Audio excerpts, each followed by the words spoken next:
আপনি যদি কারো প্রতি হিংসা করেন তাহলে কি হবে? আপনার ক্ষতি কি? আপনার যত নেক আমল ধ্বংস হয়ে যাবে।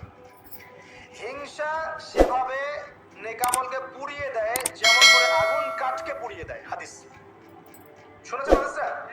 হিংসা সেভাবে নেক আমলকে পুড়িয়ে দেয় যেভাবে আগুন কাকে পুড়িয়ে দেয়? কাঠকে। আগুন কাঠে আগুন ধরিয়ে দেন, কাঠ বাকি থাকে? কয়লা ছাই হয়ে যাবে। ঠিক একইভাবে আমল নামার নেকি সব ছাই হয়ে যাবে। আর যদি আপনাকে কেউ হিংসা করে, ঈর্ষা করে, মানে ঈর্ষা না, হিংসা করে এবং আপনার দিকে বদনজর দেয়, হ্যাঁ, আপনার ক্ষতি চায়, আপনার সাথে কুফুরি করে ইত্যাদি, তাবিজ কবজ করে, তখন আপনারও ক্ষতি হতে পারে। চোখ লাগলে, বদনজর হলে, তাবিজ কবজ, আপনার ক্ষতি হতে পারে।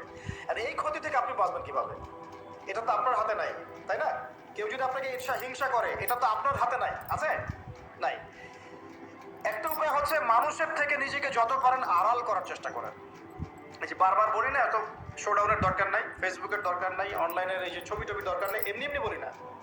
আমরা চাই যে মানুষ থেকে যতটা করে আড়াল হতে, যতটা সম্ভব, কারণ এখন তো এর চেয়ে বেশি কিছু পাচ্ছি না। এতে ক্ষতি আছে, মানুষের চোখ লাগে। এখন আপনি বাঁচবেন কিভাবে? প্রতিদিন সূরা ফালাক, সূরা নাস, ইখলাস সকাল সন্ধ্যা 3 বেলা করে